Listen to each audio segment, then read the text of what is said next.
네, 저는 이제 그 내과 전문의 우창윤이고요. 오늘의 제 강연자를 소개드리겠습니다. 안녕하세요. 저는 강북삼성병원 류마티스 내과의 은영이입니다. 제가 사회자로는 2번 정도 왔었는데 이렇게 네네. 또 강의를 제가 하려고 하니까 좀 긴장이 되네요. 아. 네, 오늘 좀 유익한 시간이 됐으면 좋겠습니다. 네. 피기님께서 골 관절염 환자가 오셨다고 이렇게 말씀 주셨는데 실제로 이제 관절이 아프신 분들 굉장히 많은 것 같아요. 그렇죠? 전체 외래 환자를 봤을 때 이런 근골격계 문제로 병원을 내원하시는 분이 한 3분의 1 정도 되고 전 세계적으로 한 골관절염의 유병률이 한 7.6% 정도 와, 됩니다. 진짜 진짜 많네요. 네, 환자 수로 하면 6억 명이 네. 이제 골관절염을 가지고 있고요.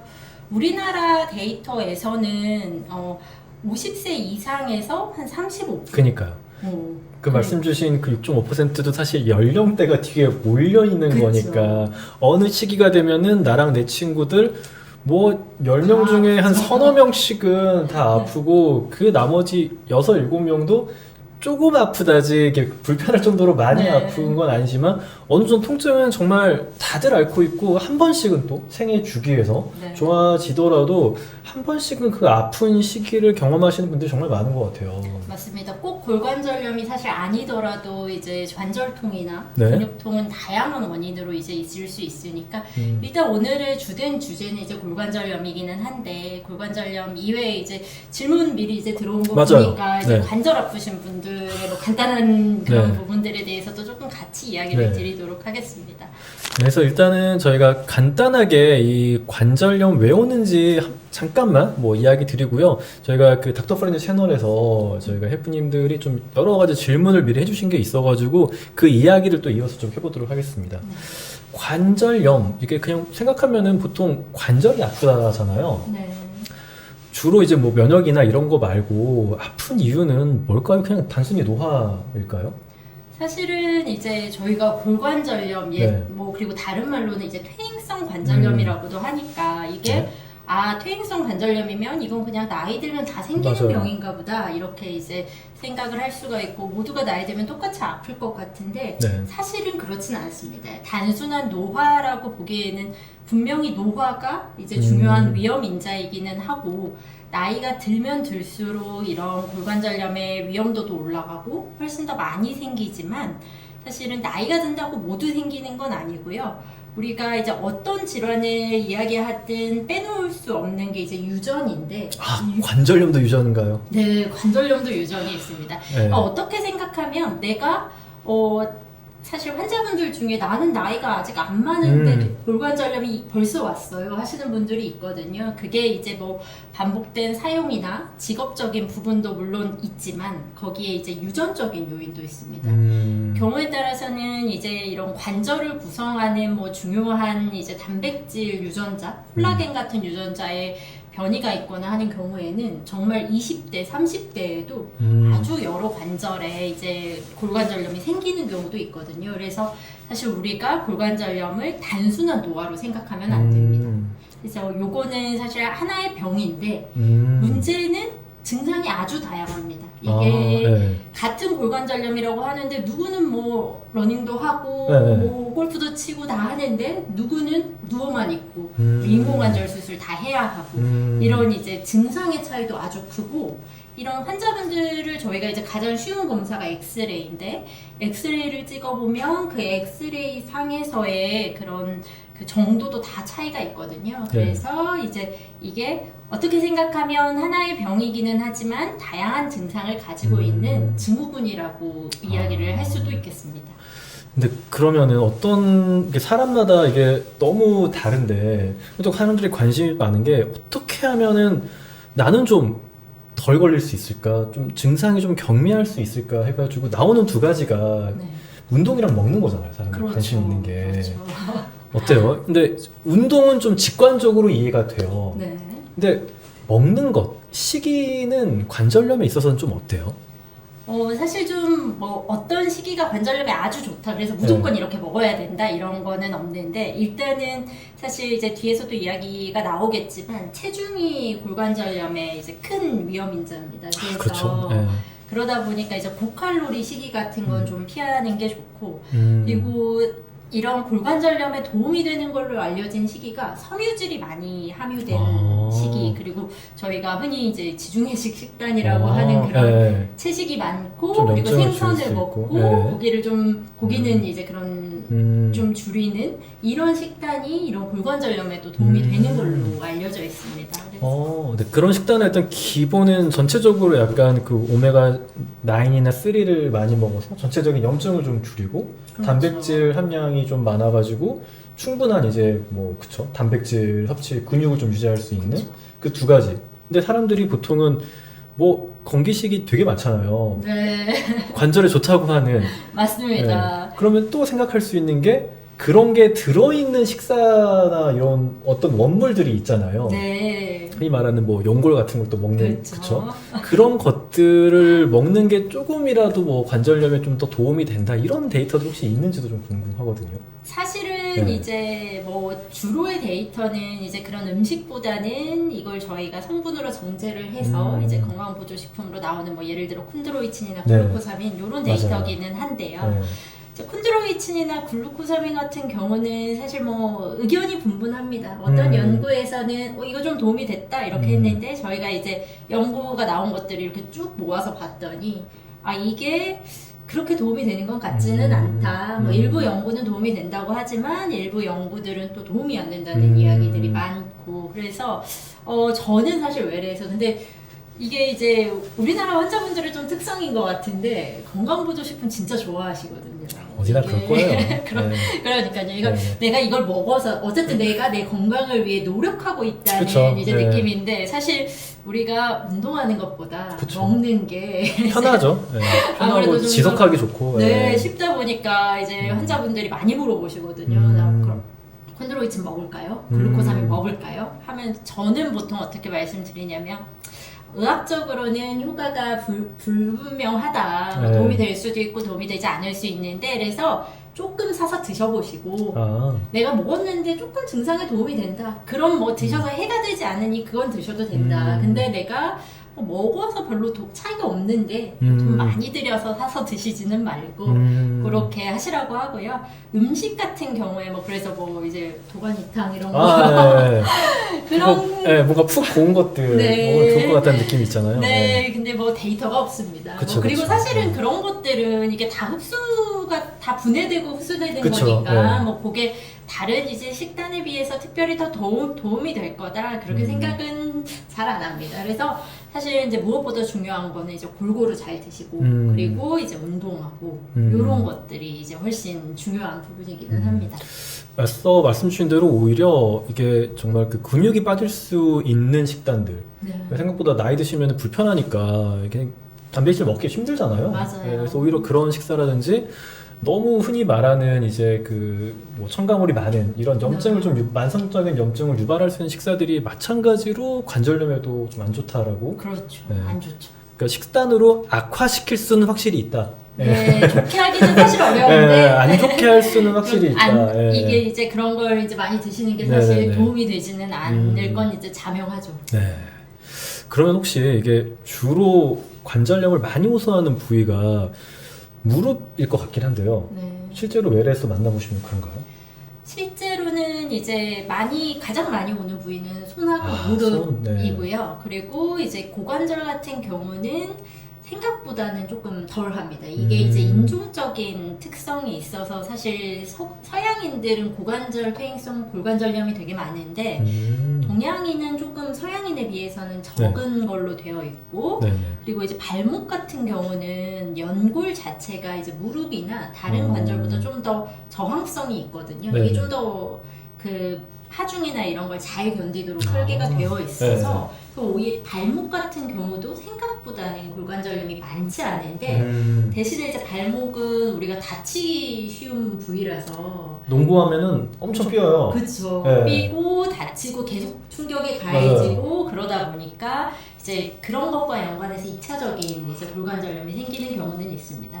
보통 외래에서 이제 가장 많은 건 아무래도 손 그리고 무릎이 가장 많기는 합니다. 실제 빈도도 그렇고요. 그럼 무릎 관절이 아프다. 그러면 보통 아파벅지, 뒤터벅지 이야기 하잖아요. 네. 주로 어떤 운동 외래에서 많이 추천하세요? 사실 이제 가장 많이 추천드리는 거는 이제 저희가 앞에 대퇴 사두근, 아퍼벅지. 사두근 운동이 이제 네. 사실 중요하고요.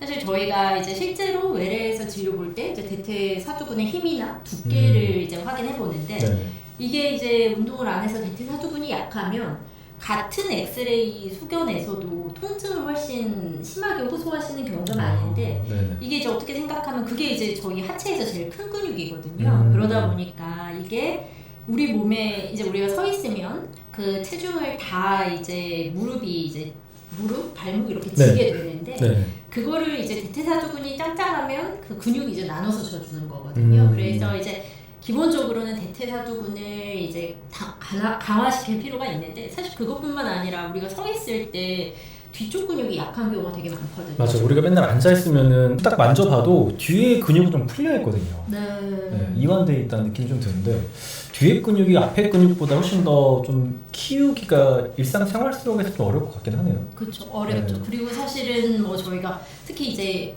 허벅지뿐만 아니라 엉덩이 근육, 둔근이나 이제 뒤 허벅지는 다치기도 쉽고 우리가 운동할 때 가장 많이 다치는 네. 근육이잖아요. 다치기도 쉽고 이제 키우기는 어렵고 인데 사실 이게 이제 좀 균형이 맞아야 이제 자세나 이런 부분들에도 영향을 미칠 수가 있어서 골관절염 증상에는 사실 다 중요하고 사실 퇴행성 변화가 이제 저희가 골관절염 하면 무릎 뭐 손 이런 거는 생각하는데 사실 척추에도 오는 게 이제 다 척추에 오는 뭐 협착증, 디스크 이런 것들도 다 이제 퇴행성 골관절염과 연관이 있기 때문에 네. 그런 걸 생각하면 이제 코어 근육이라고 하죠. 저희가 복근이나 이런 부분들도 사실은 강화하는 운동을 다 종합적으로 좀 해야 됩니다. 그러면은 스쿼트랑 데드를 해야 되는 건가요? 그렇죠. 스쿼트가 사실 중요하고 네. 데드리프트는 이게 잘 하시기가 좀 어려운 운동 같아요. 허리 다치기 쉽다. 네, 그래서 그걸 이제 처음에 좀 잘 배우고 너무 무리하게 무게를 처음부터 올리는 걸 좀 피하셔야 되는데 이게 이제 저희가 되게 운동애들 다들 많이 관심이 많아졌고 또 러닝하는 인구들이 또 되게 많아졌고 그렇잖아요. 이런 것들이 이제 운동하면서 그래서 이제 다치는 경우들도 많이 생겼고 그래서 그런 것들을 좀 조심하시고 강도를 좀 조절할 필요가 있습니다. 그럼 스쿼트는 직관적으로 앉았다 일어났다를 해보면 되는 거고요. 네. 처음에 하기 어려우시면 네. 벽에다가 등을 대고 등 대고, 네, 맞아. 이게 찾아보면 많이 뒤로 있어요. 빠지지 않도록 네. 벽에다 대고 하는 스쿼트를 처음에 하는 거를 저희가 보통 추천을 드립니다. 뒤터벅지는요? 뒤터벅지 같은 경우는 네. 사실 뭐 이제 저희가 뭐 레그컬이나 이런 부분들을 이제 같이 할 수가 있는데 이게 이제 일반적으로 사실 뭐 이렇게 기구로 이야기하면 조금 알기는 네. 어렵고 헬스장 가가지고 이렇게 그렇죠. 땡기는 거 있어요. 그렇죠. 이게 진짜 뒤터벅지를 쥐어짜가지고 몇 번 하다가 이제 정말 죽겠다 싶은. 그걸 근데 처음부터 너무 세게 하지 마시고 강도를 점진적으로 늘려가면서 이제 자극을 주셔야 되고 아니면 이제 유산소랑 같이 한다고 하면 사실 가장 좋은 것 중에 하나가 이제 수영이나 실내 자전거. 아, 실내 자전거도 그쵸. 네, 근데 이제 대신에 실내 자전거를 탈 때 너무 공격적으로 타지 마시고 뭐라고 말씀을 드리냐면 특히 무릎이 안 좋으신 분들은 무릎이 90도 이상 과하게 구부러지는 것들이 무릎 관절엔 다 부담이 가거든요. 그래서 이제 안장을 좀 충분히 많이 올려서 허벅지에 자극이 가게 허벅지가 힘들다 이렇게 느낄 수 있게 하셔야지 네네네. 막 무릎을 막 과하게 이제 열심히 타신다고 무릎을 과하게 이제 꺾으면서 운동을 하시면 네. 그 다음에 이제 무릎 통증이 더 심해질 수가 있거든요. 그래서 그런 부분들이 조금 주의가 필요한데 그래서 내가 무릎은 많이 안 구부리되 허벅지를 이제 자극하는 그렇게 이제 운동을 하시는 게 좋습니다. 그러면 이제 또 간단하게 그 질문들을 좀 봐볼까요? 저희가 네, 미리 좀 질문들을 받아놓은 게 있어가지고요. 네. 참, 저희가 닥터 프렌즈 채널에서 미리 받았던 질문들입니다. 한번 간단하게 이야기를 해볼게요. 자, 네, 미래군님께서 해주신 건데, 어릴 적 병원에서, 어릴 적부터 관절염 생길 위험성이 있다고 들었는데, 이게 좀 잠복해 있다가 뭔가 관절이 약해지면 나타나는 건가? 이거 좀 궁금하실 수 있을 것 같아요. 네.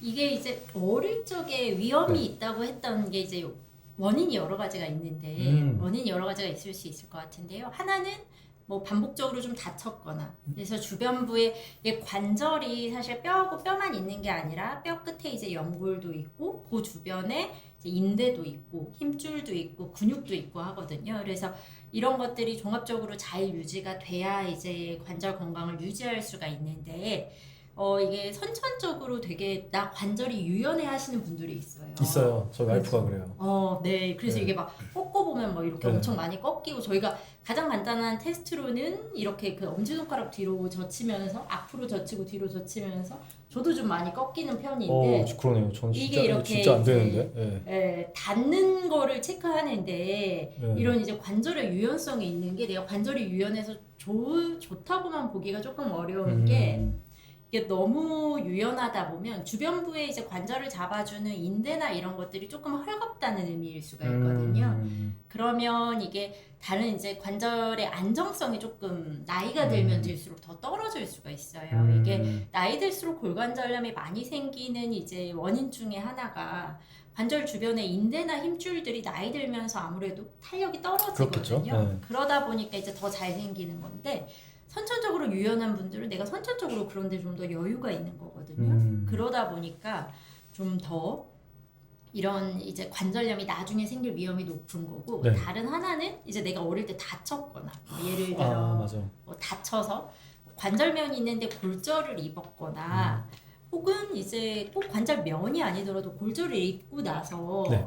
골절을 입고 나서 그럼 그 부분에 이제 근육이나 이런 게 약해질 수밖에 없잖아요. 이제 그렇게 되면 그 위치에 이제 2차적으로 퇴행성 관절염, 골관절염이 더 잘 생깁니다. 그래서 그런 이유 때문에 이제 생기는 건데 따라서 이거를 이제 잠복기 뭐 우리가 흔하게 뭐 코로나 잠복기나 뭐 그런 것처럼 감염 질환의 잠복기라고 이야기하기보다는 그런 위험 인자를 가지고 있는 사람들이 이게 이제 유전적인 요인이 아까 있다고 말씀드렸지만 이게 사실 유전적인 요인만으로 생기는 건 아니거든요. 거기에 이제 환경적 요인이랑 이런 부분들이 상호작용이 있으니까 이런 이제 유전적 요인이 내가 있는 사람이나 혹은 이제 그런 이제 구조적인 원인이 있는 사람에서 뭐 반복적인 손상이나 사용이나 이런 것들이 영향을 미쳐서 이제 관절염이 생긴다. 이렇게 이제 이해를 하시면 좋을 것 같습니다. 맞아. 이게 그 농구나 축구 하시는 분들 중에 자꾸 반복해서 다쳤던 아저씨들. 네. 슬프지만 네. 관절염이 빨리 와요. 맞습니다. 네, 그래서 근육 운동을 더 열심히 해야 된다. 약간 이런 게 있더라고요. 네. 다음 좀 봐볼까요? 네, 정만식님이 준 건데요. 50대 저희 엄마가 3, 4년 사이 무릎 통증이 너무 심해져가지고 MRI를 찍었는데도 이상이 없다. 피 검사를 해도 류마티스나 통풍도 아니다. 퇴행성 관절염인 것 같다고 이야기를 듣고 이제 뭐 진통제, 영양제 이렇게 계속 하시는데 아파하신다. 그러면 통증을 줄이는 다른 방법이 이제 뭐 진통제 말고 다른 건 없을까? 이게 네. 이제 사실은 네. 저희가 이제 엑스레이 찍었을 때 아까도 말씀드렸는데 영상에서 보이는 염증의 정도랑 그 환자분의 증상이 꼭 일치하지가 않아요. 그래서 네. 어떤 분은 이제 영상에서 보면 아직 연골 두께도 괜찮고 구조도 괜찮은데 너무 아픈 분도 있고 어떤 분은 이렇게 잘 걸어 다니실 수 있나 싶을 정도로 연골이 달아 있는데도 본인은 별로 안 아파하시는 분들이 있거든요. 왜냐면 통증을 느끼는 것 자체가 이제 그쵸. 여러 요인이 있으니까 이제 그것 때문인데 뭐 구조가 괜찮아도 통증이 있다면 일단 이제 통증을 조절해야 되는데 저희가 뭐 1차적으로 쓰는 거는 이제 소염진통제 계통의 약들을 이제 많이 쓰죠. 소염진통제 먹는 약도 쓰고 바르는 거 뭐 젤이라든지 파스라든지 이런 것들에 이제 도움을 받을 수가 있고요.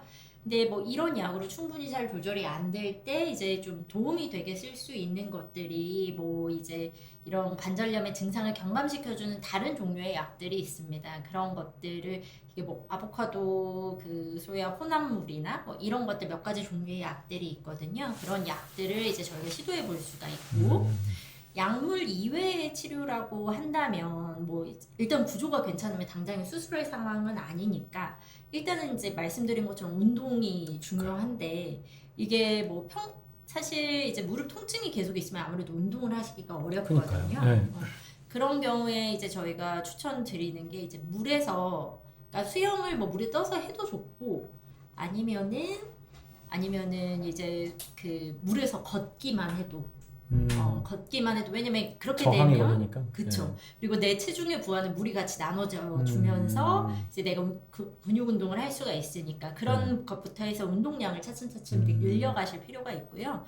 또 이제 보조기 같은 경우도 이게 이제 무릎의 통증이 어디에 있냐에 따라서 조금 차이가 있을 수는 있지만 경우에 따라서 그런 이제 관절의 안정성을 높여주는 보조기 같은 게 통증 조절에 도움이 되기도 합니다. 그래서 사실 이게 이제 골관절염이 문제가 되는 게 이거는 뭐 어떻게 생각하면 우리가 뭐 류마티스 관절염이나 이런 병보다는 훨씬 뭐 경한 것 같고 사실 사람들이 되게 많이 가지고 있는데 문제는 이게 사실 어떻게 생각하면 그런 생산성을 너무 떨어뜨리고 맞아요. 네. 아프면 일을 못하니까 네. 그래서 그런 부분들을 고려하면 좀 더 적극적으로 환자분의 이제 이런 통증을 조절할 수 있는 방법을 좀 찾아볼 필요가 있습니다. 근데 그게 증상이 다 개개인마다 다른 것처럼 이런 치료에 대한 반응도 좀 차이가 있어서 그런 것들을 이제 진료 보시는 선생님하고 상의하면서 좀 조절하는 네. 과정이 필요하다고 생각합니다. 네, 여기에 그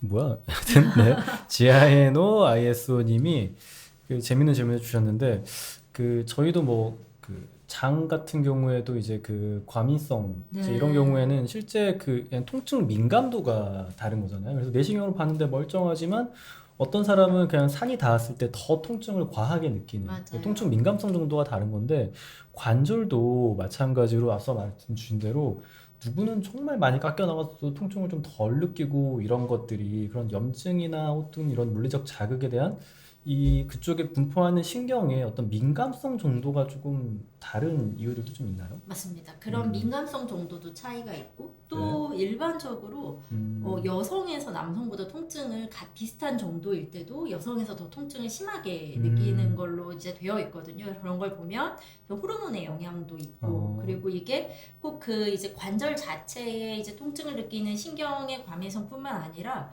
중추에 이제 신경을 느끼는 그런 회로가 또 얼마나 과민하냐 이런 것들도 또 영향이 있어서 사실 이게 단순한 구조의 문제로 이제 저희가 이제 통증을 다 설명할 수는 없고요. 그리고 이제 또 좀 흥미로운 뭐 이야기는 이게 본인의 이제 그러면 사회 경제적 상황에 따라서 또 통증을 느끼는 게 다릅니다. 이게 어떻게? 이제 네. 뭐 연구 결과에서 이게 이제 가정이 있는 사람보다 가정이 없는 이혼한 사람에서 이런 골관절염으로 인한 통증을 더 심하게 느낀다. 이런 이제 보고도 있고요. 그리고 직업이 있는 사람보다 없는 사람에서 통증을 더 심하게 느낀다는 이야기가 있습니다. 그래서 이 어떻게 생각하면 직업이 있으면 계속 쓰니까 더 아플 것 같은데 네. 이게 내가 사회생활을 얼마나 하느냐에 따라서 또 통증을 느끼는 게 다를 수가 있는 거거든요. 그래서 이런 게 참 복합적으로 좀 작용하는 것 같습니다. 네. 실제 뭐 사람이 막 각성되고, 그러니까 우리 뇌에서도 굉장히 재미있는 작용들이 많이 일어나잖아요. 엔도핀 같은 것도 나오고, 뭐 정말 그런 뭐 테스토스테론이라든지 여러 호르몬적인 요인들로 실제 뇌에서 그런 고통들을 좀 처리하는 것들도 좀 달라질 수 있을 것 같고요. 그래서 굉장히 다양한 요인들이 있지만, 근데 어찌됐든 통증이라는 거는 그 개인의 세상 내에서의 그레이드가 중요한 거니까. 그렇죠. 그분의 통증을 호소하는 정도에 맞춰 가지고 또 이렇게 케어를 해 나가면 될 것 같습니다. 그래서 좀 다양한 약들이 있고 결국에는 운동을 시작해 보시는 게 도움이 되지 않을까 싶습니다. 어려운데 네. 그래도 조금씩 이게 이제 안 하면 안 할수록 맞아요. 근육이 약해지니까 운동을 꼭 해보실 걸 추천을 드립니다. 꼭 충분한 단백질 섭취와 함께 운동을 해보시기를. 50대시면 크레아틴을 조금 3g 정도 드시는 것도 좀 도움이 될 수 있겠습니다. 네. 이거는 또 이제 가족이 갱년기여서 이거 좀 이런 경우도 많아요. 아침에 손가락이 뻣뻣해지고 손목이 아프다. 근데 이런 경우 콘드리친 같은 약을 사주시면 도움이 될지, 또 류마티즘 검사는 했는데 아니다 라고 했고, 갱년기 관절 아플 때는 또 어떤 운동이 좀 좋을지, 이런 손가락 같은 손목 같은 게 아플 때. 네. 이게 갱년기에서요. 그러니까 이제 여성 호르몬이 급격하게 변하는 그 시기에 관절통을 호소하시는 분들이 생각보다 정말 많습니다. 그리고 이게 그러면 근데 그 갱년기라는 게 뭐 어느 순간 딱 생리 끝 이러면서 이제 갱년기가 아니라 그 이제 폐경이 되는 그 이제 완경이 되는 그 시기까지 지나가면서 맞아요. 시기가 꽤 길잖아요. 네. 그래서 사실 관절통도 잠깐 뭐 한두 달 아프고 끝나는 게 아니라 경우에 따라서는 꽤 길게 뭐 1, 2년 이상 아프신 분들도 있거든요. 네. 그래서 그리고 이제 그 이후에 여자들은 이제 폐경되고 나면 이후에 이제 또 골관절염의 위험도가 확 올라가거든요. 그래서 그런 것들 이제 좀 종합적으로 관리를 해야 되는데, 일단은 이제 아침에 뻣뻣하고 아플 때, 그래서 보통은 이게 이제 증상이 심하면 저희가 이제 소염진통제와 같은 증상 조절을 위한 약을 쓰기도 하고요. 호르몬 요법 같은 경우, 그럼 내가 이제 폐경이 오면서 이제 갱년기가 오면서 아프면 여성 호르몬이 도움이 될 거냐인데, 여성 호르몬 자체가 이제 관절통에 도움이 되긴 하는데, 그게 이제 가지고 있는 혈전증이나 이런 이제 부작용이 있기 때문에 단순히 관절통 하나만으로 저희가 이제 여성 호르몬 보충을 권하지는 않고, 만약에 이제 동반되는 다른 뭐 얼굴이 너무 화끈거려서 생활이 어렵거나 이런 이제 다른 혈관 증상이나 이런 게 동반이 돼서 호르몬제를 먹는다 하면 이제 그런 건 드셔도 되는데, 그렇지 않으면 이제 호르몬제를 복용하는 것보다는 뭐 이제 그 온열요법이나 따뜻한 물에 아침에 일어나서 뻣뻣할 때 마사지 하거나, 아니면 이제 파라핀욕 같은 게 증상에 좀 도움이 될 수가 있거든요. 그런 걸 하시거나 하는 걸 추천을 드리고, 영양제는 이제 제가 앞에도 또 한번 말씀드렸다시피 도움이 된다는 보고도 있고 안 된다는 보고도 많아서 뭐 일괄적으로 저희가 뭐 드십시오 이렇게 말씀은 안 드리는데, 뭐 자녀분인지 어쨌든 가족분이신 것 같아요. 한번 사줘 보시고 효과가 있으면 사주셔도 될 것 같습니다. 근데 네. 근데 아침에 저렇게 손가락이 뻣뻣하고 손목이 아프다. 특히 아침에 움직임이 한참 동안 없다가 움직이려고 할 때 저런 증상들이 있는 경우도 좀 있잖아요. 네. 그래서 보통 류마티스라고 생각을 하지만 관절염도 저런 증상들이 조금 있는데 네. 저거는 그 기전 이유가 어떻게 되는 걸까요? 이게 사실은 네. 이제 저희가 그 골관절염에서 류마티스 관절염도 이제 안 쓰고 있으면은 뻣뻣하고 움직이기 이게 막 안 접어들 시작하면- 정도로. 맞아요. 움직이기 시작하면 오히려 이제 좋아지고 이러는데, 사실 골관절염 환자분들도 되게 아침에 나 일어나면 뻣뻣해서 뻣뻣한데 이제 대신에 증상이 보통 되게 경하게 나타나거든요. 조금 이제 움직이면 풀리고 이러는데, 그거는 이제 밤 동안에 저희가 이제 아침에 특히 더 뻣뻣한 이유는 밤 동안에 사실 저희가 관절을 안 쓰고 같은 자세로 있다 그쵸. 보니까 이제 주변 근육이나 이런데 경직이 있으면서 그런 증상이 생기는 건데, 그게 이제 골관절염에서는 이게 염증으로 인한 증상이 사실 아니다 보니까 염증이 미치는 영향이 크지 않기 때문에 대개는 뭐 좀 뻣뻣해도 좀 움직이면 금방 좋아지고 수분이 없어지고, 그리고 이게 꼭 아침뿐만 아니라요. 오래 앉아 있다가 일어나서 걷기 시작할 때 처음에 무릎이 너무 뻣뻣하고 불편한데 이게 이제 다른 관절에도 비슷하게 증상들이 다 나타날 수가 있거든요. 그래서 류마티스 관절염에서 이제 염증 때문에 이런 조조강직이 생기는 거랑 맞아요. 골관절염에서 이제 이런 강직 증상을 느끼시는 게 이제 약간 증상에도 약간 차이가 있고 기전에도 약간 차이가 있습니다. 그러니까 류마티스는 좀 그 염증 물질 자체가 관절 안에서 좀 이렇게 쌓여가지고 더 그런 거지만, 이런 그 관절염, 골관절염에서는 염증 물질 자체보다는 그냥 그렇죠. 이런 근육이나 인대들이 정말 이완되지 않고 있어서 네. 가지고 그런 강직을 느끼는 거여서 좀 경하고 좀 이렇게 좀 풀어주시면은 좀 쉽게 금방 든다. 풀리고. 네. 류마티스 관절염 같은 경우는 그리고 이제 관절 자체에 염증이 생겨서 관절박이 두꺼워져 있으니까 네. 이게 물리적으로 더 안 접히거든요. 그런 부분들도 이제 같이 영향이 좀 있습니다. 네. 그리고 이제 아마 이건 디카페인이 아닐까 싶습니다. 관절 아플 때 이제 무슨 운동이 좋냐 이렇게 이제 네. 하셨는데, 손 같은 경우는요. 네. 제가 항상 말씀드리는데, 저는 사실 제 외래에 이제 이런 분들 진짜 많이 오시거든요. 갱년기 이제 여성 환자분들이 손이 너무 아프고 네. 뻣뻣해요 하면, 저는 지금부터는 이제 공주처럼 사셔야 된다.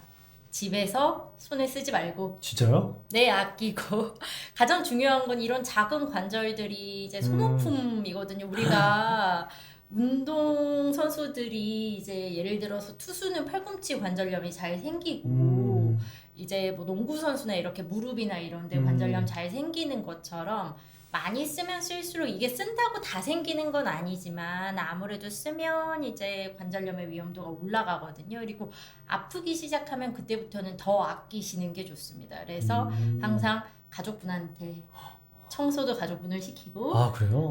네, 좀 덜 쓰시라고 어. 이제 하고 운동 같은 경우는 운동은 근데 그래도 하셔야 되거든요. 네. 왜냐면 우리가 관절이라는 게 근육도 마찬가지고 관절도 마찬가지고 안 쓰면 다 이제 약해지고 퇴화되니까 운동하셔야 되는데 막 무게를 많이 들고 무거운 걸 들고 쥐어짜고 이런 것들은 사실 손관절에는 다 안 좋습니다. 아. 그래서 운동하시는 거는 보통 이제 살살 이제 관절의 가동 범위를 여기는 사실 우리가 키워야 될 근육이 있는 거는 아니거든요. 아, 여기는 그래서. 어차피 써봤자 근육이 커지는 건 아니니까 네. 움직여주는 정도로 된다. 허벅지랑 무릎이랑 좀 다르다. 그렇죠. 어. 큰 근육은 이제 위팔도 마찬가지고요. 네. 큰 근육은 유지를 해주셔야 되는데 사실 이런 작은 근육은 키울 수도 없고 그거 해봤자 이게 막 네. 손가락이 막 이렇게 소세지가 되는 건 아니니까. 그렇죠. 그러니까 네. 이제 보통은 이제 가동 범위를 이제 유지하기 위해서 뭐 예를 들어 뭐 이렇게 이제 손가락 끝을 이렇게 맞추거나 이제 이런 부분 그리고 막 악력을 세게 주는 것보다는 이제 살살 가볍게 쥐었다 폈다 하는 정도의 운동 이런 것들을 이제 하실 거를 권합니다.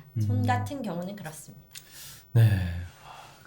이렇게 한번 가족들의 도움 그리고 가능하면 집에서 좀 최대한 줄일 수 있는 것들은 네. 네, 줄일 수 있으면 좋겠네요. 네. 네. 네. 49세 주부입니다. 무릎 관절액이 옆으로 흘러나왔다가 못 들어가서 혹이 생겼습니다. 점점 커져서 수술했는데 신경이 너무 근처여서 위험했다고 하셨고요. 그 뒤로 비 오면 더 쑤시고 조금 무리하면 계속 무릎이 아프다라고 하시는데 관절에 문제가 없다고 했는데 항상 조심스럽다 이렇게 좀 질문 주셨어요. 가끔씩 있어요. 이렇게 뭐 혹 같은 게 무릎 근처에 네. 이렇게 생겼다 하시는 분들이 있는데 이런 경우는 좀 어떤 경우일까요? 아마도 이제 이야기를 들어가서는 이제 베이컨 앙종이라고 아. 무릎에서 이제 무릎 뒤쪽에 무릎 근처에 원래 저희가 관절 주변에요 물주머니가 상당히 많고 특히 무릎 뭐 발목, 발 이런 쪽에는 물주머니가 더 많습니다. 맞아요, 관절 맞아요. 주변에 이제 물주머니들이 있어서 활액낭, 점액낭이라고 하는 물주머니가 있어서 저희가 자꾸 가해지는 충격을 걔가 흡수도 해주고 이렇게 하는데 문제는 그게 이제 자꾸 자극이 가해지면 커질 수가 있고 특히 이제 무릎의 베이컨 앙종 같은 경우는 관절하고 연결이 있어서요. 관절에 물이 많이 차거나 하는 경우에 이제 베이컨 앙종으로 뒤로 넘어가는 경우가 있습니다. 커지겠네요. 네, 그래서 이제 커지고 심하면 터지기도 하거든요. 터지면 다리가 막 붓고 와, 예. 뭐 종아리까지 발목 쪽에까지 막 오. 멍이 들고 이런 분들도 있어요. 그래서 이제 너무 커지거나 너무 커져서 뭐 주변에 신경을 누르거나 이게 이제 너무 커진 것 때문에 증상이 자꾸 생기면 저희가 이제 수술적으로 제거를 하기도 하는데요. 그래서 아마 이제 사실 비가 오면 쑤시는 거 이거 뒤쪽에도 아마 제가 질문이 하나 더 있었던 것 같은데 비가 오면 비 오고 날씨가 굳으면 관절이 아프다 이렇게 말씀하시잖아요. 그렇죠. 아주 흔하게 듣는 이야기죠. 예. 뭐 오늘은 관절이 아프니까 비가 올 것 같다. 예. 그게 사실 과학적인 근거가 있는 이야기입니다. 이게 이제 비가 오면 기압과 온도 변화가 생기니까 기압의 변화가 생기면 이제 관절 안에 정상적으로 이제 물이 있거든요. 관절액이. 관절 안의 압력에 변화가 생기면서 예민하신 분들은 이제 통증을 더 느끼게 되고 또 온도의 변화나 온도나 습도의 변화가 관절 주변 구조물에도 영향을 미쳐서 이제 그런 것들에 이제 강직이 좀 더 생겨서 이제 좀 더 통증을 느끼거나 이제 이런 부분들이 있거든요. 그래서 사실 이제 무릎에 한번 물이 찼던 관절이고 우리 그 질문 주신 환자분 같은 그럼 더 경우는 아프시겠네. 그러니까 이미 이렇게 구조적으로 큰 이상은 없는데, 그러니까 그쵸. 구조적으로 큰 이상이라면 뭐 예를 들어 연골이 뭐 찢어졌거나 그쵸. 뭐 많이 닳았거나 이런 정도는 아니지만 사실 이제 아주 건강한 관절은 아닌 상태인 거거든요. 그러다 보니까 이제 무리하거나 많이 쓰거나 이제 날씨의 변화가 생기거나 하면 이제 통증이 생기는 거거든요. 그래서 지금 상황에서 사실 이제 말씀드린 그런 관리를 하시는 게 중요하죠. 지금부터. 예. 그래서 비가 오면 더 쑤시다라는 거는 이게 좀 받아들여야 되는 좀 있긴 하겠네요. 그 압력이 변해가지고 실제 압력이 네. 가해지는 거니까. 하지만 그 말씀 주셨던 뭐 운동이라든지 먹거리 이게 사실 저 나이 때부터 진짜 근육이 진짜 더 중요해지는 것 같아요. 맞아요. 나이 들면 들수록이고. 진짜. 예. 그리고 이게 이제 사실 이제 심한 경우에 이제 골관절염 환자분들 심하면 이제 관절 치환술을 하잖아요. 인공관절 수술. 특히 이제 무릎, 고관절 이런 데 많이 하는데 그게 이제 하고 나서 성적에 제일 중요하게 영향을 미치는 게 환자분의 근육 상태입니다. 그러니까 근육이 진짜 너무 중요한 것 같아서 음. 이게 운동하시는 걸로. 네. 그러니까 저는 사실 그래서 이 중년 이후부터 이제 헬스장 다니시라. 아, 그러니까요. 네, 이제 헬스장 가실 때가 됐다. 젊었을 때 보통 남자분들은 젊었을 때 헬스장 가시고 맞아요. 여자분들도 젊었을 때 많이 네. 보통 가시고 이게 중년 이후에 오히려 가는 걸 좀 부담스러워하시고 너무 젊은 사람들만 가는 곳이라고 생각을 하시는데 이제 갈 때입니다. 네. 그리고 이게 또 젊었을 때만 운동하고 나중에 안 하면 젊었을 때 운동 너무 과격하게 하잖아요. 아, 그때 다 다치고 맞아. 나중에는 맞아요. 그래도 그때는 이제 체력도 좋고 맞아요. 근력도 좋으니까 유지가 되는데 젊었을 때는 진짜 근육이 관절보다 센 경우들이 맞아요. 욕심이 또 있어가지고 네. 이게 좀 약간 더 하고 싶다는 그것 때문에 정말 많이 다치는데 그렇다가 나이도 정말 안 하면은 근육은 더 맞아요. 빠지고 다친 관절만 남아있으니까 맞아요. 그러면은 이제 더 아깝다. 예, 네. 운동했던 게 더 아까우니까 네. 꼭 가시기를 네. 예, 바라겠습니다.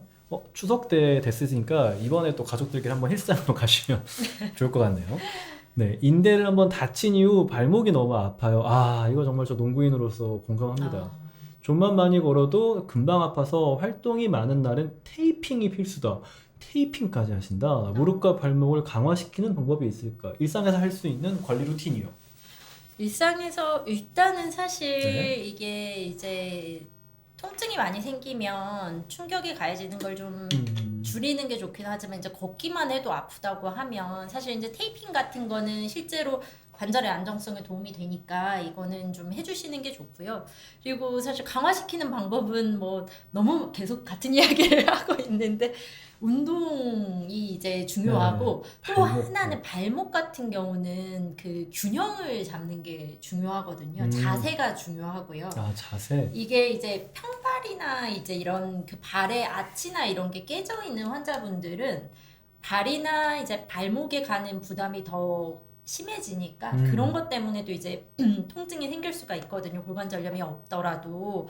그러다 보니까 이제 사실 그런 부분들을 좀 필요에 따라서는 경우에 따라서는 뭐 보조기의 도움을 받거나 아니면 그런 자세 교정을 하는 게 이제 필요하고 평상시에 걸을 때 내가 이제 균형이 깨지거나 어느 한쪽으로만 힘이 많이 쏠린다. 뭐 예를 들어서 아니면 뭐 무릎이 뭐 O자 다리나 X자 다리나 이런 이제 무릎에 이제 그런 구조적인 변화 문제가 있다. 그럴 때는 그런 걸 좀 교정해서 맞춰줄 필요가 있거든요. 그리고 그런 부분들이 사실은 근육이 좀 더 이제 잘 보완이 되면 또 그런 관절에 이제 약간의 구조적인 변화를 근육이 이제 도와주거든요, 맞추는데. 그래서 결국은 사실 그런 부분들을 이제 운동을 해야 돼서 그래서 이제 뭐 밸런스 보드 같은 거 하는 거 있잖아요. 네. 그런 것들도 사실은 발목 안정성이나 이런 거에는 좀 도움이 됩니다. 아, 그래서 이분은 그 밸런스 보드 그 집에 사놓고 위에서 막 타시는 분도 있거든요. 네, 사실은 네. 그거 한다면은 하루에 뭐 얼마 정도 나면 좋을까요? 사실은 이게 이제 시간을 저희가 딱 정하진 않는데 네. 보통 이제 저희가 사실 정해드리는 게 이제 운동 시간 정도는 네. 정하잖아요. 일주에 3번에서 5번 총 해서 150분 이상의 운동인데 사실 이제 밸런스 보드 같은 거는 그게 이제 우리가 거기서 뭐 땀을 많이 흘리거나 이렇게 하는 운동은 아니잖아요. 그래서 이제 그러다 보니까 그거는 사실 저희가 보통 세는 근력 운동에 별개로 이제 10분, 20분 정도는 해주시는 게 좋고 거기에 더해서 이제 스트레칭, 운동 전후 스트레칭이 정말 중요합니다. 관절을 다치지 않게 하기 위해서. 그래서 내가 무릎이나 발목 이런 데가 원래 안 좋다. 그렇게 하시면 이제 운동 전에 이제 충분히 스트레칭 해주고 운동 후에도 스트레칭을 잘해서 이제 추가적인 손상이 가는 걸 좀 막아줄 필요가 있습니다. 그리고 밸런스를 잡는 그런 운동들을 네. 해주시기를 네, 부탁드립니다. 네, 앉아 있다 보면은 왼쪽 골반이랑 왼쪽 다리 쪽이 찌릿찌릿할 때가 있습니다. 이거는 그렇다고 허리는 아프지 않은 걸로 보아 디스크는 아닌 것 같고요. 왜 이런 걸까요? 치료법이랑 운동법은 없나요? 일단 왜 그런지를 알아야 치료법과 운동법이 나올 것 같은데요. 일단은 허리가 안 아프더라도 디스크일 수도 있습니다. 그럴 수 있죠. 왜냐면 뭐 디스크가 결국은 이게 이제 왼쪽이 아프면 허리에서 이제 다리로 가는 신경이 나오는데 그 위치에 디스크가 그쪽으로 튀어나와서 이제 신경을 눌러서 통증이 생기는 경우라면 디스크가 있어도 통증이 없을 수가 있고요. 또 다른 하나는 이제 좌골신경의 문제거나 이런 부분일 수가 있고 해서 사실 말씀 주신 것처럼 저희가 원인을 알아야 이제 어떻게 치료하고 어떻게 운동하고가 이제 달라지니까 맞아요. 사실은 이런 부분이 그런 증상이 지속적으로 있다면 한 번 정도는 좀 제대로 평가를 먼저 맞아요. 받아보실 필요가 있습니다. 아마 병원 뭐 가시면은 어떤 과 정형외과를 가도 될 것 같고. 네, 그쵸? 정형외과를 사실 보통 정형외과나 그쵸? 신경외과에서 신경외과. 이제 네. 먼저 좀 평가가 이루어져야 되는 부분인 것 같긴 합니다. 뭔가 이게 위치가 왼쪽 골반과 왼쪽 다리 쪽이고 찌릿찌릿하면 좀 신경계통 쪽이니까 그쵸. 그쪽 가셔가지고 아마 필요한 검사가 있다면은 아마 이야기를 주실 거예요. 그래서 검사를 확실하게 해보셔야 특히 이제 운동이나 뭐 이런 것들은 뭐 상황에 따라서 정말 도움이 될 수 있는 것과 이렇게 해가 될 수 있는 게 좀 달라지기 때문에 검사를 먼저 해보시기를 추천드립니다. 네. 네. 20대 초반 여자. 관절염에 대한 사연을 받기에 너무 젊은 여성분이신데요. 네. 고등학생 때부터, 그쵸. 고등학생부터 뭔가, 심지어 젊었을 때, 어렸을 때, 17살 때부터 앉아있을 때 오른쪽 아래 허리가 아팠는데요. 최근 1년은 오른쪽이네요, 또. 고관절, 무릎, 발목, 어깨, 손목, 심지어 턱관절까지 아파하고 있다. 전부 오른쪽만요. 이거 약간 좀 이상하네요. 그쵸? 네. 당연히 오른쪽이 다 이렇게 아프니까 걸음걸이도 어색해졌는데, 그렇죠. 통증이 먼저인지 뒤틀린 걸음이 먼저인지 잘 모르겠습니다. 러닝머신에서 1시간 정도 걸은 다음 날은 아파서 에드빌 없이는 자연스럽게 걸을 수가 없어요. 근육이 부족해서 그런 걸까요? 스트레칭하고 난 후 몇 시간은 좀 나아지는 것 같다라고 주셨는데요. 굉장히 젊었을 때부터 오른쪽으로만 거의 뭐 모든 관절, 턱 관절까지 아팠다라고 하시는데요. 어떤 경우에 이런 경우들이 있나요? 일단 골관절염을 생각하긴 조금 그쵸. 어려울 예, 것 같고 너무 어리신 나이여가지고, 네. 예. 일단은 사실 평가가 좀 필요할 네. 수도 있습니다. 허리부터 아팠고 뭐 그러면 또 젊은 분들에서부터 먼저 생기는 이제 강직성 척추염 같은 병도 있으니까 사실 맞아요. 이 이야기만 들어서는 사실 이게 진짜로 관절에 뭐 이제 문제가 있어서 아픈 건지 염증이 있어서 아픈 건지 이런 거를 사실 증상만 봐서는 저희가 좀 제대로 판단은 어렵거든요. 그래서 한번 이런 경우에는 병원을 내원해서 검사를 해보시는 게 좀 필요할 것 같고 단순한 골관절염이나 근육의 문제가 아닐 수도 있고요. 혹은 이제 한쪽만 아플 때는 이제 척추 측만이나 이런 구조적인 부분도 이제 생각해 보기는 해야 합니다만 요거는 이제 먼저 사실 병원에서 평가를 해봐야지 오늘 이 자리에서 결론을 제가 낼 수는 없을 것 같아요. 한 번 정도는 진료를 받아보실 거를 권합니다. 류마티스 내과 진료를 한번 보십시오. 네, 류마티스 내과 진료를 보셔야 될 것 같고요. 그러니까 우리가 뭐 너무 젊으면은 병원 가는 게 어색할 수가 있어요. 맞아요. 근데 그러면 그 기준을 좀 특히 이런 뭐 만성질환 같은 느낌에서 어떻게 잡아야 되냐, 일상생활을 할 때 내가 좀 불편함이 있냐 없냐로 잡으시면 될 것 같아요. 뭐 가끔씩 가슴 콕콕거려요. 근데 일상생활에 전혀 문제가 없는 경우 20대다. 네. 그러면 뭐 굳이 사실 안 가셔도 됩니다. 근데 지금은 이제 뭐 그냥 조금 불편한 게 아니라 아파서 이런 약 없이는 자연스럽게 걸을 수가 없다. 이거는 분명히 일상생활을 하는데 좀 불편함이 있는 거잖아요. 네. 그 어떤 자기의 기본적인 어떤 그 기능에 지금 저하가 있으신 거니까. 그리고 이게 지속되면은 또 젊었을 때부터 이런 좀 통증, 한쪽의 통증 때문에 자세가 좀 불안정해지면은 말씀 주신 대로 이게 뒤틀린 걸음이 먼저인지 또 이게 또 통증을 또 유발하잖아요. 맞아요. 그래서 이게 점점 악화가는 방향으로 가기 때문에 스트레칭 해가지고 자꾸 몇 시간씩 버티지 마시고 젊으신 분들이 이거 많이 해요. 맞아요. 네, 어떻게 하면은 소염진 토제 좀 먹고 네. 괜찮나 이렇게.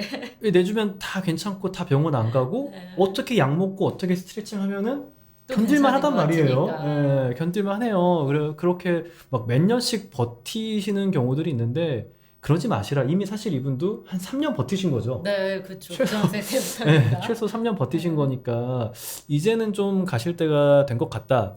이렇게 하면 될 것 같습니다. 네. 네. 하루새우님이 왼쪽 무릎 염증, 연골 연화증인데요. 체중 감량하고 냉찜질하면 덜 아프고 안 아프죠? 뭐지? 물음표가 뭐 안 아플 거죠. 이제 예. 체중 감량을 아직 못 하고 계신 것 그쵸 같아서. 그쵸. 근데 어떻게 다이어트를 어떻게 해야 될지 모르겠다. 연골 연화증이자 예전에 다리를 다쳤다. 그쵸. 운동을 하기가 어렵다. 다리가 안 구부러지신다고요? 아이고. 그런데 이건 이야기 드릴 수 있을 것 같아요. 다이어트의 한 80에서 많게는 90%까지는 시기와 수면입니다.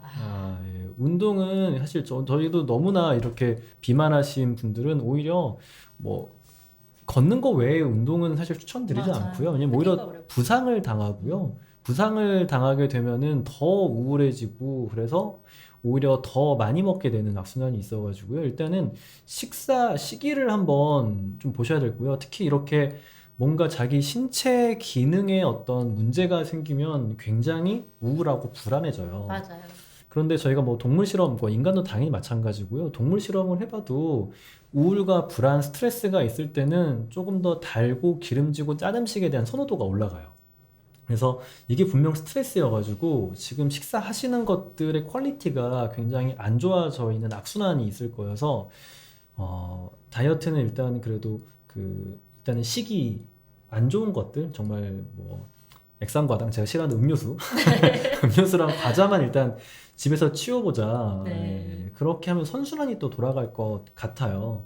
뭐 활동이나 이런 것 연골 연화증은 좀 어떻게 좀 하는 게 좋을지는 말씀 주실 수 있을까요? 사실 연골 연화증이라고 해서 운동 안 하면 또 말씀드린 것처럼 근육이 더 약해지니까. 근데 사실 연골 연화증 있으신 분들은 이게 문제는 이제 연골의 구조적인 문제가 있기 때문에 2차적으로 골관절염이 훨씬 빨리 오고 심하게 올 수가 있거든요. 그래서 정말 중요한 건 정말 체중입니다. 체중을 사실 우리가 체중을 1kg 정도 줄이면 무릎으로 가는 부담은 한 3에서 6kg 정도 주는 걸로 되어 있거든요. 그리고 실제로 이제 체중을 줄였을 때 골관절염의 진행이나 발병을 확실히 늦출 수가 있기 때문에 체중을 이제 일단 줄이는 게 제일 중요하고, 이제 말씀 주신 것처럼 사실 가장 중요한 거 식단이고, 뭐 그리고 이제 경우에 따라서는 최근에는 이제 또 새로운 비만 치료제나 이런 맞아요. 것들이 많이 나오고 네. 있어서 사실 앞으로의 치료의 패러다임이 좀 바뀔 수 네. 있을 것 같아요. 그리고 실제로 골관절염 환자에서도 그런 약들을 썼을 때 네. 이런 통증에 대한 효과도 분명히 있었대. 이게 체중 감소와 별개로 통증까지 줄일 수 있는 효과가 있다고 해서 이제 어쨌든 그런 이제 체중을 조절하는 거에 일단은 좀 초점을 두시고, 체중이 줄면 확실히 통증은 줄어듭니다. 그리고 맞아요. 냉찜질, 온찜질 이런 것들은 이제 도움이 되면 하셔도 되는데, 예를 들어 이제 저희가 운동을 많이 해서 일시적으로 관절이 더 많이 아프다. 그때는 이제 냉찜질이 확실히 도움이 되고, 그때는 좀 충분히 한 뭐 15분에서 20분 정도 운동하고 나서 냉찜질 해주시는 거나 이런 것들은 이제 분명히 도움이 될 거고요. 그래서 그런 부분들, 그래서 운동을 처음부터 막 과하게 하시려고 하면 이제 다치니까. 맞아요. 과하게. 네, 절대 사실 이렇게 너무 큰 맘 먹지 마시라. 그러니까요. 특히 이제 연말 연초 너무 큰 각오는 네, 이게 아직 우리가 감당할 준비가 안 됐어요. 네. 이제 한 걸음씩 했으면 좋겠습니다. 네. 그렇게 하시다 보면 이제 네네. 분명히 조금씩은 좋아지는 부분들이 생길 네. 겁니다. 그래서 말씀 주신 대로, 그러니까 요새 정말 어려워요. 이게 원래 뭐 동물이나 뭐 인간도 동물이니까 스트레스 상황에서는 달달하고 기름진 음식들을 진통제처럼 땡겨 해요. 그래서 그런 거를, 근데 이게 원래 의지라는 건 없거든요. 의지는 굉장히 어떻게 보면 소모제고, 그래서 그런 거에 의지하지 마시고 약제를 한번 의사 선생님과 이야기해가지고 그러면 아주 자연스럽게 그거에 대한 좀 선호도가 떨어지게 되고 체중이 감소되고 거기서 효용감을 느끼고 네. 그렇게 또 선순환을 돌릴 수가 있어서 너무 의지로 하려고 하지는 않으셨으면 좋겠습니다. 네. 20대 후반 여성입니다. 무리한 근력 운동, 아까 이야기 나왔던 20대들은 근력 운동을 하다가 다쳐요. 신기하게. 무리한 근력 운동 및 평소 잘못된 자세 등으로 무릎 통증이 심해졌는데 운동을 아예 안 할 수는 없고 어떤 운동을 하면 좋을지 추천 부탁드립니다. 가벼운 조깅은 괜찮을까요? 그러니까 근력 운동하다가 무릎이 다친 케이스네요. 네. 이제 가벼운 조깅 정도 괜찮습니다. 걷기 괜찮고요. 가벼운 조깅 괜찮은데 이제 최근에 마라톤 또 유행이잖아요. 다들 또 많이들 뛰시는데, 네. 마라톤 같이 이제 사실 장시간, 그리고 고강도의 달리기는 무릎에는 사실 좋지는 않습니다. 사실 무릎에는, 뭐, 많이들 들어보셨을 거예요. 계단을 올라가는 건 괜찮은데 내려갈 때 아프다. 사실 이제 계단 내려갈 때가 이제 무릎 관절에는 더 부담이 많이 가거든요. 그러다 보니까 사실 계단 오르기는 괜찮아요. 그래서 저희가 보통 뭐 운동을 하겠다 그러면 계단 오르시고 내려올 때는 차라리 엘리베이터 타시고 그렇게 하시는 거랑 네. 그렇게 하는 건 중요하고, 그리고 이제 이게 사실 근력 운동을 그러니까 과하게 이제 내가 할 수 있는 것보다 과하게 중량을 쓰다 보면 이게 근육만 이제 쓰게 되는 게 아니라 주변의 근육 관절이나 힘줄 이런 것들이 다 무리하게 돼서 이제 이렇게 다치는 거거든요. 그래서 그걸 이제 꼭 주의를 하셔야 되고, 수영도 좋은데, 수영도 이제 말씀드린 것처럼 물에서 하는 운동 좋은데, 무릎이 안 좋은 경우에는 이제 평영은 꼭 피하시는 게, 그리고 어깨가 안 좋을 때 저병은 피하시는 게 네. 좋습니다. 그런 부분들 이제 내가 이게 하다 보면 내가 이 자세에서 이렇게 하면 이제 아프다. 통증이 생긴다를 이제 알게 되는데, 이거를 우리가 너무 무리하게 극복을 하시려고 하면 안 되고, 네. 극복은 사실 근육이 좋아지면서 점점 그런 부분들이 좋아지고 가동 범위가 좋아질 거거든요. 그래서 그런 식의 운동을 주로 하시는 거를 추천해 드립니다. 천국의 계단 괜찮나요? 천국의 계단도 그쵸. 올라가지 내려가지 네, 않잖아요. 올라가는 괜찮습니다. 영원히 올라가는 거죠. 네, 영원히. 네, 괜찮습니다. 네. 천국 계단도. 네, 비가 와서 허리도 아프고 온 삭신이 쑤시다. 네, 이거는 앞에서 말씀드린. 그럴 수 있다. 네. 그럴 수 있다. 많이 아플 때는 소염제 통제의 도움도 받을 수 있고, 통제 드시고, 네, 좀 따뜻한 물에 네. 마사지 하시거나 온도 습도 잘 유지해 주시고 네. 스트레칭 해주시고 네. 그런 정도. 좀 기분 좋게 뭔가 좀 오히려 좀 다른데 신경을 쓸 수 있는 활동들. 맞아요. 네. 그게 제일 중요합니다. 네, 그런 거 해주시면은 생각보다 사람이 정신이 딴 데가 있으면은 안 아프거든요. 네, 그쵸. 가만히 있으면은 그쵸. 감각이 예민해져요, 사람이. 통증에 자꾸 집중하게 되고.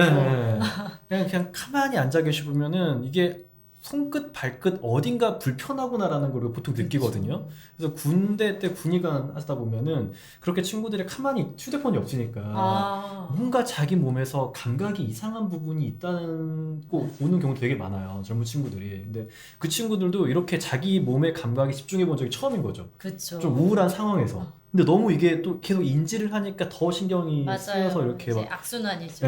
이야기하러 오는데, 그래서 좀 뭔가 주의를 환기할 수 있는 것들을 좀 이렇게 특히 허리도 아프고 비가 오는 날 해보시면 좀 좋을 것 같아요.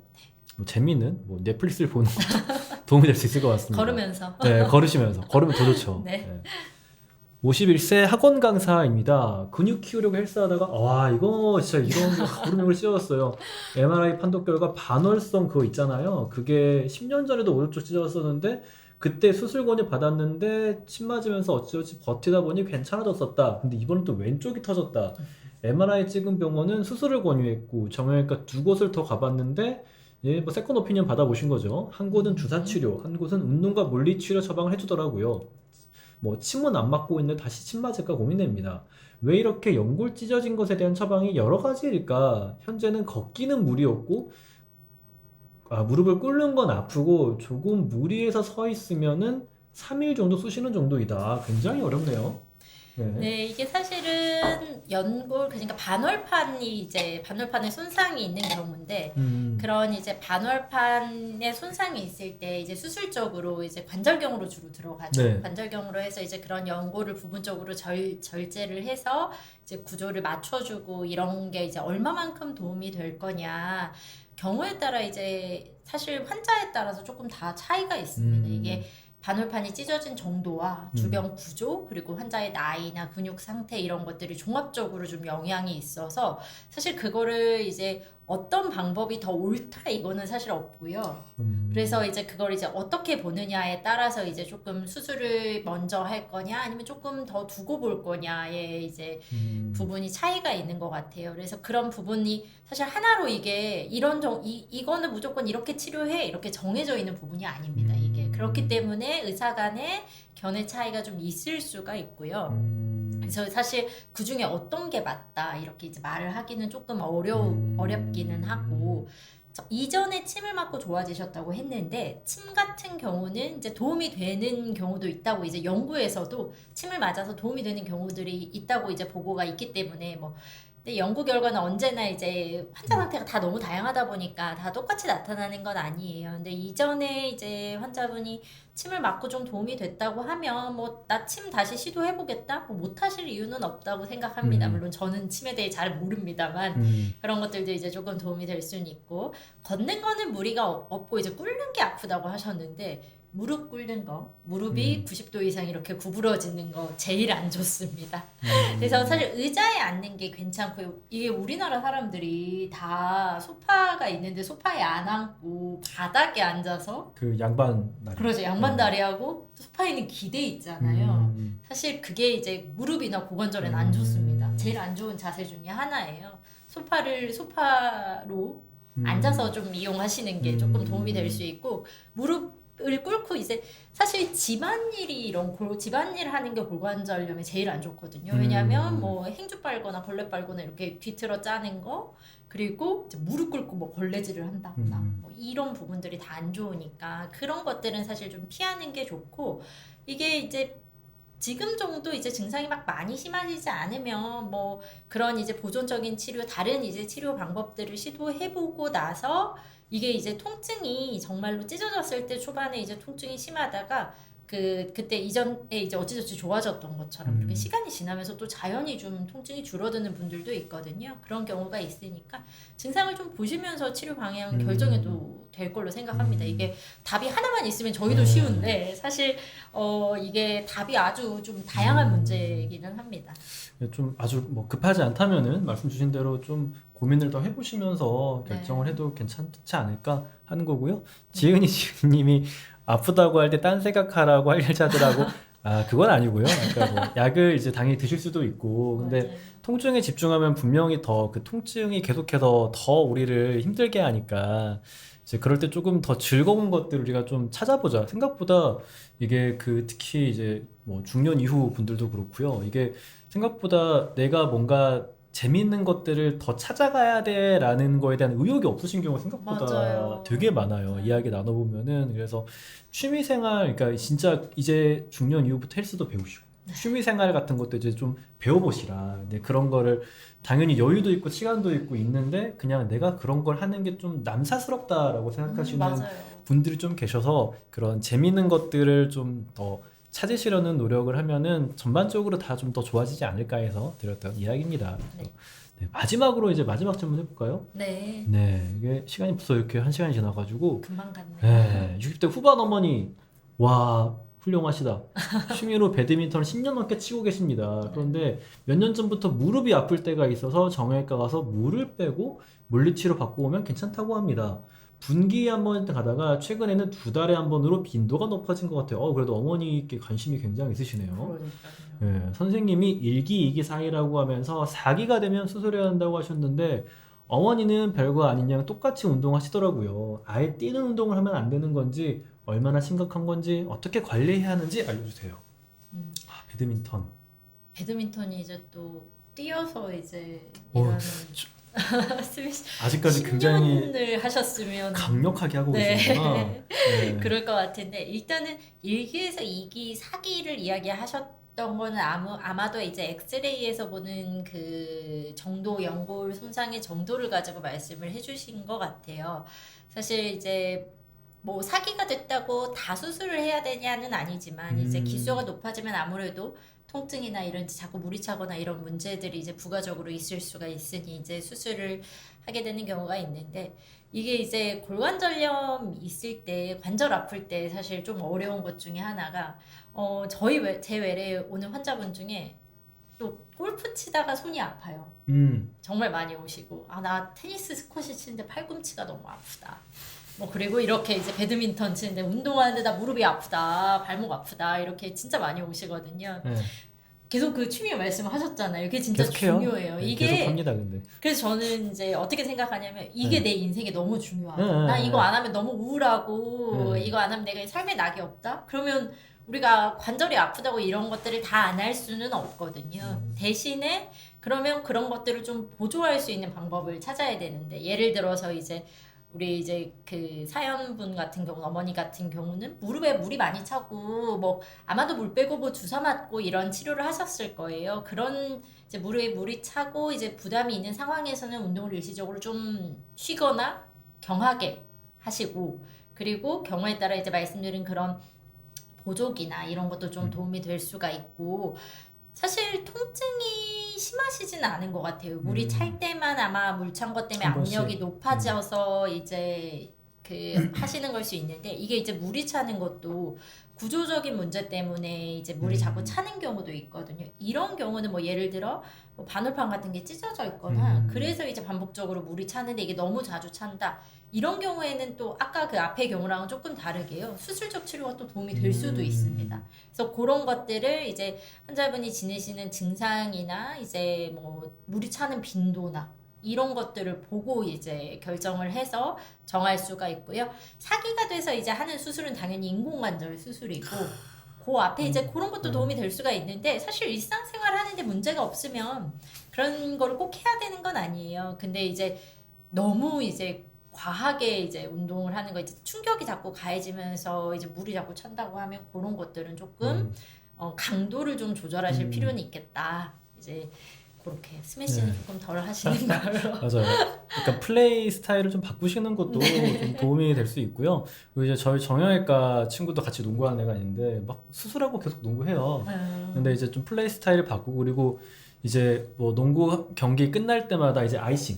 네, 맞아요. 바로 중요하죠. 직후에 이제 아이싱 하는 것, 그리고 이제 근력 운동. 이게 또 취미로 이렇게 나이 드실 때까지 어떤 운동을 하시는 분들은 보통 거기서 정말 많은 도파민을 느끼시는 경우가 많아서 저것만 하는 경우 되게 많아요. 맞아요. 근데 이게 저희가 나이가 들수록 저희가 그런 거 짜드릴 때 밸런스를 항상 이야기하거든요. 그래서 배드민턴을 너무 그렇게 하고 싶으시면은 대신에 시간을 쪼개서 이제 근력 운동을 해주셔야 돼요. 맞아요. 그래서 이 스매싱을 견딜 수 있는 이제 허벅지를 만드셔야 돼가지고 다른 시간 동안 좀 근력 운동도 좀 더 신경을 쓰시면 오히려 그러니까 배드민턴을 하기 위해 이제 헬스장 가서 허벅지 운동을 하셔야 된다. 이것도 좀 같이 해주시면은 어떨까 싶네요. 네. 네. 네. 그래서 계속까 70대까지. 뭐 충분히 하실 수 있을 것 같은데요. 그러니까요. 지금 정도라면. 네, 굉장히 훌륭하시다. 네. 이렇게 이야기 드릴 수 있을 것 같습니다. 네. 그럼 이렇게 좀 관절염에 대한 좀 무릎 통증, 다양한 관절 통증에 대한 이야기를 이제 은윤 교수님과 함께 나눠봤습니다. 좀 도움이 되셨으면 좋겠고요. 저희 내과학회 유튜브 채널 계속해서 응원해 주시기를 부탁드리겠습니다. 네, 마지막으로 혹시 네. 이게 사실 관절이 아플 때 사실 뭐 참는 게 다 능사가 아닐 수 있거든요. 그리고 이게 치료 방법이 하나로 정해져 있진 않지만 네. 환자분의 증상에 따라서 뭐 저희가 다양한 방법들을 시도해 볼 수 있으니까 언제든지 이제 병원을 내원해서 이제 상의를 해보시는 게 이제 도움이 될 수가 있고, 무엇보다 중요한 거 계속 말씀드렸지만 운동 정말 정말 중요합니다. 나이 들면 들수록 우리가 근육이 짱짱해야, 네. 사실 이제 100세 시대, 이제 100세를 넘어가는 시대인데 최근에 뭐 150세 뉴스 나오고 하더라고요. 맞아요. 근데 이게 골관절염은 네. 지금까지 지난 한 30년 동안 그 연구 결과에 따르면 지난 30년 동안 한 130% 골관절염 환자가 늘었거든요. 130%가, 그러니까 100%에 더해서 130%가 이제 는 건데, 앞으로 한 2050년 되면 그것보다 더 한 60%에서 100% 정도는 골관절염이 늘 거라고 하거든요. 그래서 우리가 나이 들어도 이제 좀 건강하게 살려면 운동이 제일 중요한 것 같습니다. 네. 그리고 지은님도 감사하고요. 진호님도 감사하고, 네, 모두 평온한 밤 되시기를 바라겠습니다. 네, 감사합니다. 감사합니다.